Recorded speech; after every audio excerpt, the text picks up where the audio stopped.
For some reason, a lot of my friends, even those who like the genre of metal, find SOAD way too weird. And I, for one, don't get it. And then we all ejaculate and we have an orgasm and we come and we say, oh, that was the greatest, and now I have to go to sleep.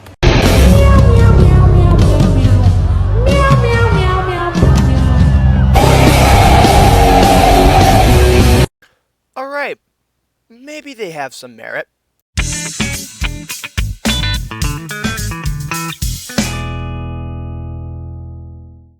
What is cracking, you bunch of wankers? And welcome back to Rank 'em, the series where I take my favorite artists, maybe some of yours if you leave a comment asking for it, and I rank the discography. Today we are covering one of my absolute favorite bands ever, System of a Down. Because of their insanely consistent discography, their impeccable energy, and what some people consider creativity. And I feel all these factors combined put them above all their contemporaries at the time. With that being said, let's not waste much more time and shimmy over to the rank. That was awful. Can we cut this in post-production? Can we cut this, please? I'm serious. We're going down in a spiral to the ground. Choosing the worst System of a Down album is like having to play dodgeball and be a team captain and choose from a lineup of bodybuilders. The currently displayed graph showcases this dilemma perfectly. You see, no matter who you pick for your dodgeball team, you're still getting a beefed up muscle daddy to assist you in dominating the game. And at the end of the day, the final chosen player isn't exactly weak in the slightest, it's just he's also surrounded by bodybuilders. So, what I'm saying is every one of these albums is powerful and amazing. It's just, I gotta rank them, and one has to be at the end.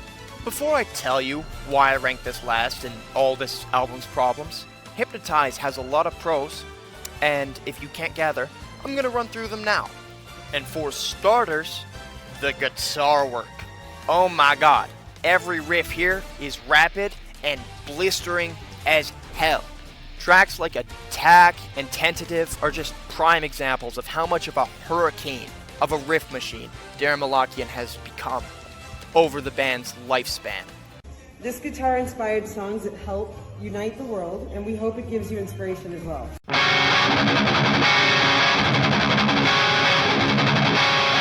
Another positive for this album is its immaculate ability to mix power and beauty simultaneously. Like, it could be the heaviest song on the album and it's still beautiful. Examples of this are like Hypnotize, Tentative, and especially Holy Mountains. And the final highlight of this album for me is just how it nails intensity. Songs like You Fig, Attack, Kill Rock and Roll are just non-stop adrenaline pumpers. And despite myself having a preference to the melodic side of the band, I still think these energy-filled tracks are great when I need a pump up. What's good? Now, to explain why I think this is the worst System album. For one, John and Shavo have like no time to shine here. It's basically just a Serge and Darren power hour, which is still great because Darren and Serge are both amazing musicians, but so are Shavo and John, so causing slight disappointment when they don't have any time to shine. You suck Darren's dick. Oh. You suck Darren's toes. I'm gonna tell Darren you said that, you I don't give faggot. a f***. You're scared of You that. eat the peanuts out of Darren's shit. Did I tell you? Then past that, there just seems to be a lot of filler on this album. Tracks like You Fig, Stealing Society, and particularly She's Like Heroin just feel like they add nothing to the overall SOAD discography. And lastly, the album's biggest downfall is definitely its garbage pacing. Like having the serious, beautiful, melodic track Holy Mountains lead into the stupid joke track Vicinity of Obscenity is the stupidest decision I have ever seen in the genre. I mean, that's like having a serious scene in a movie and then cutting to a character doing goofy shenanigans straight after. We're so sorry. Thank you. Well, I didn't know him long, but I love that guy. Despite its flaws, this is still a System of a Down album at the end of the day, so it's bound to be quality. And despite being the weakest in the discography, I still gotta recommend Hypnotize. It's a perfect second parter to Mezmerize's first part. Yeah, this was a two-part album. To know why, I guess you'll just have to ask Superman. Superman told me that we needed to make a double type of record. And so I answered and I said, okay, Superman, we will make a double type of record, but it won't be a double album because Batman didn't want a double album. Robin did, though. Awesome.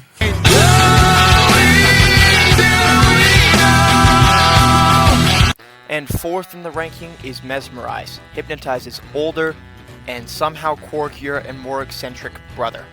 And that's this album's greatest highlight, is the fact there's about a million different sounds on offer here, all just rapidly shuffling between each other from track to track.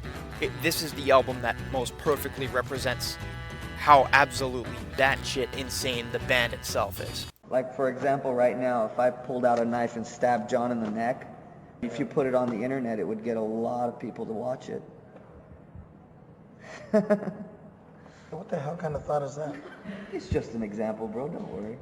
I mean, you got dancey fun tracks like Violent Pornography, Old School Hollywood, and Radio Video, powerful, slower tracks like Question and Lost in Hollywood, and absolutely batshit insane tracks like Cigarro and This Cocaine. Makes me feel like I'm on this song, which, that title itself is just wild, and I feel like this leads into our next positive, of all these songs having absolutely gorgeous harmonies between Darren and Serge. The harmonies pretty much take over this album, and these two men, despite their intense vocal differences, just come together and make the most incredible choruses every time they harmonize. The last big positive I feel this album has is its pacing, which I know is completely the opposite to Hypnotize. But man, this album is just such a cohesive, clean, and excellent listening experience the entire time. Even when tracks I like less come on, it feels cohesive and I'm okay to sit through them. I'll get to those tracks soon enough. Anyhow, now it's time to rant. I feel this album is very similar to Hypnotize, as in not giving Chavo or John really any moments to shine once more.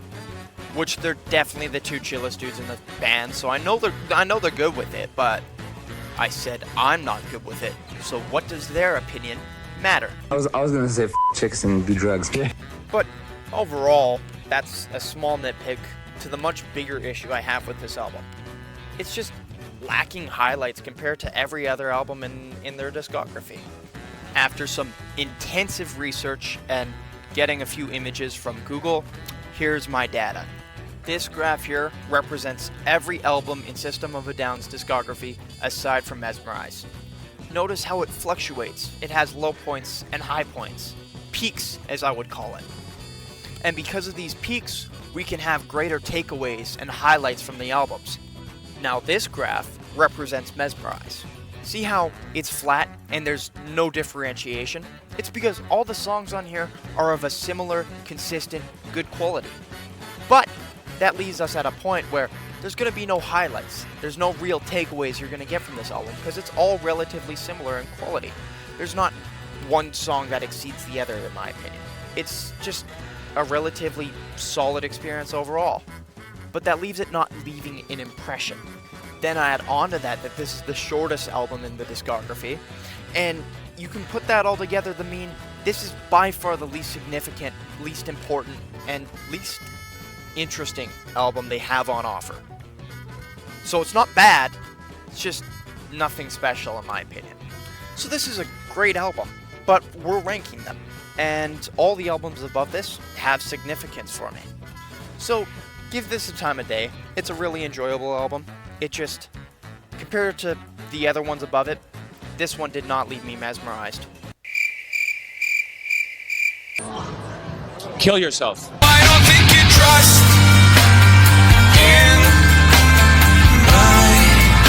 Toxicity is excellent, but it's not perfect. Let me tell you why. And to start with a positive, the guitar tone. It's so heavy. It's so groovy. It just lands every song. Excellent tracks like ATWA, Chop Suey, and Psycho are excellent. But they're even better because of the groovy-ass guitar tone. This album actually gives John time to shine, with multiple tracks having his excellent jazz-infused style all over them, taking tracks like Science and Toxicity to new heights they wouldn't reach without his skill.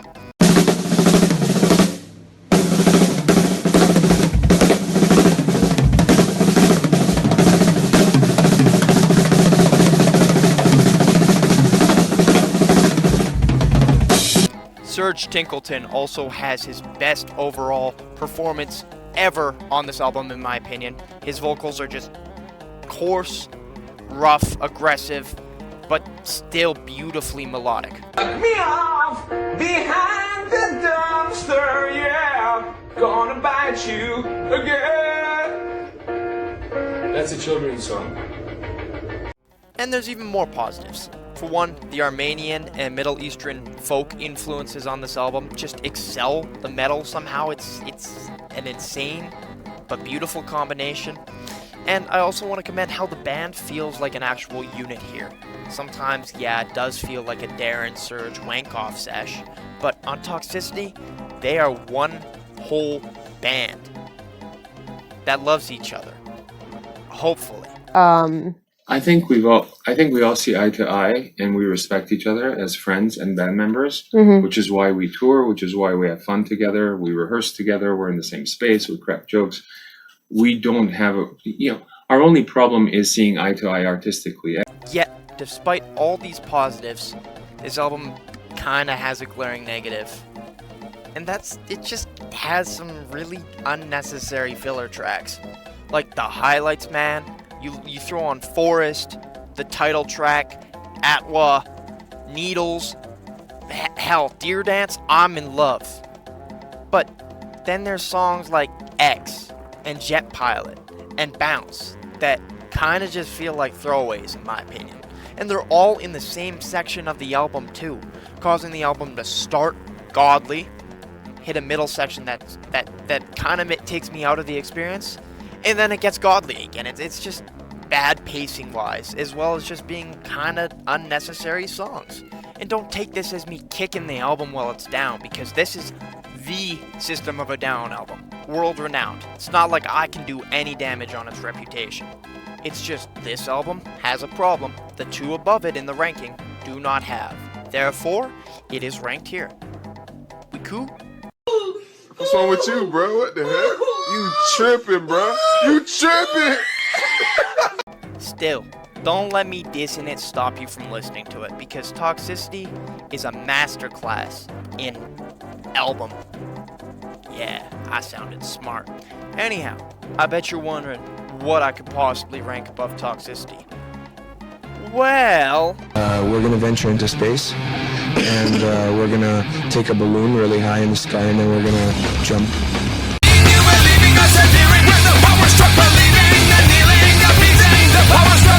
I know, it might be a little crazy that I'm ranking a Toxicity B-Sides album, if we're being realistic, above the actual Toxicity. But man, are these B-Sides so good? But, Clutch Powers, I hear you asking. Why would the band release a B-Sides album and then ask you to steal it?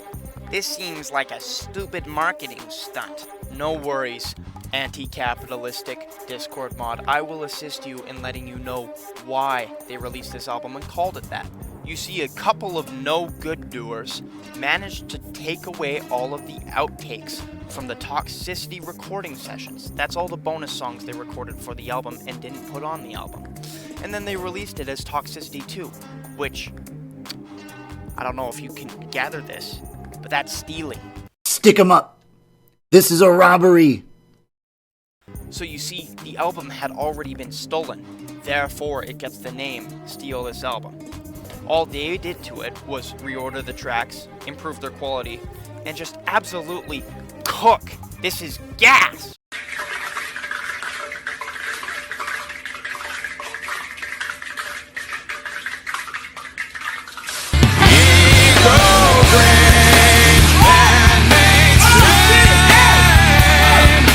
So, why do I think this is gas?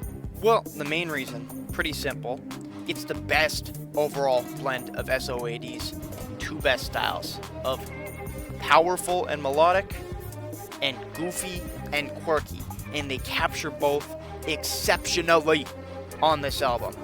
I mean, this album has Pictures, IEIEO, and Chicken Stew, along with tracks like Ego Brain, Streamline, and Roulette, which are some of the most beautiful metal songs ever released. How does this album have it all, bro?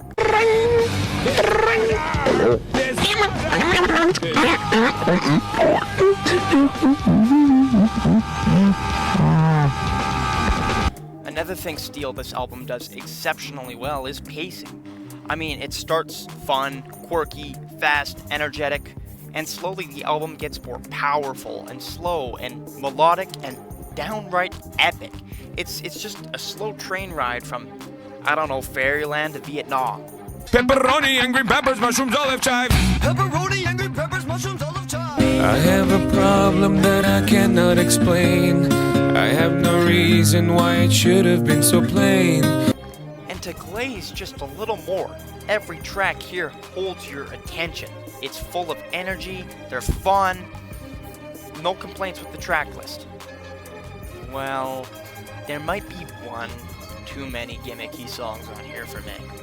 But if you get rid of 36, you have your number one album. I'd say that.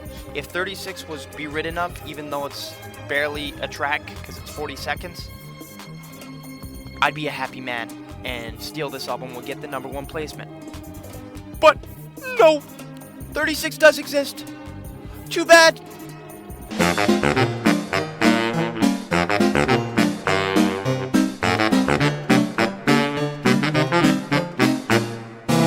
I'll stop jonkling you now.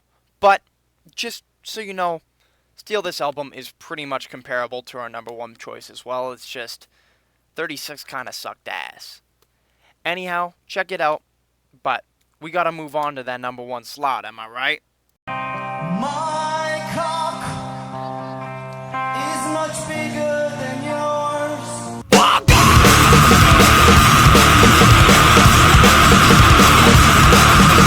Holy crap, this album is raw. This album is hard. This album rails you. I mean everything I just said, and not in the gay, as in homosexual way. I mean, this album literally defines what a debut should be in my mind, and personally, is what I deem the greatest debut of all time.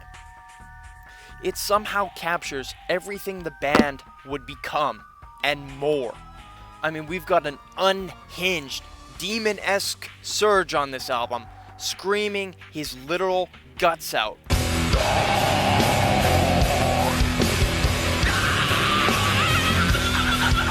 I feel Darren's creativity in his guitar work is also at its best on their debut, surprisingly.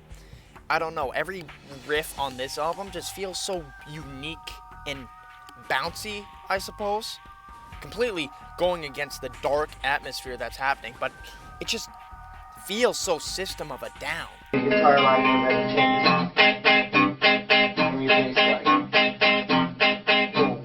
And then John is just absolutely doing those jazzy drum fills all over this project, and Shavo is busy blowing out your goddamn speakers with his bass work because it is by far the drenchiest and dreadiest, and those aren't words, but they count. Wearing Scooby-Doo underwear right now. You know? How intimidating is that?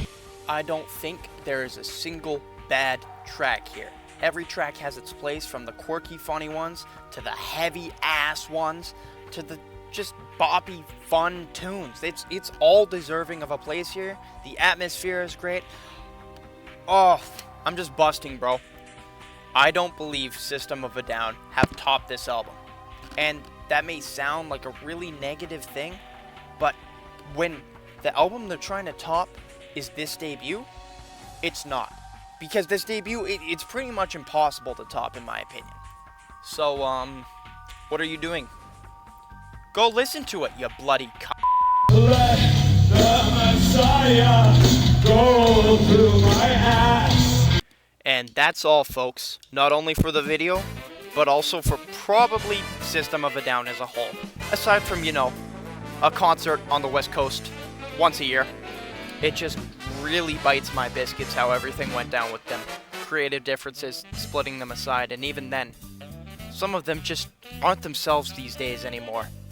But they seem to be happy.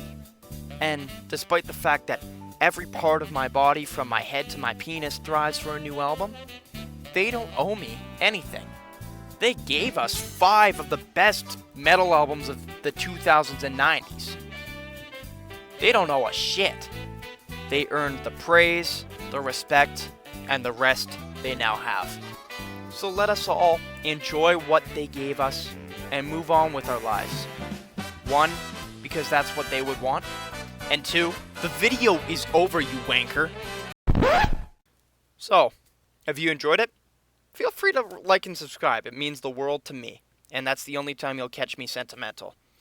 And 2, it's seriously over. You can leave now. Goodbye. Kisses. Love you, Gumpkins.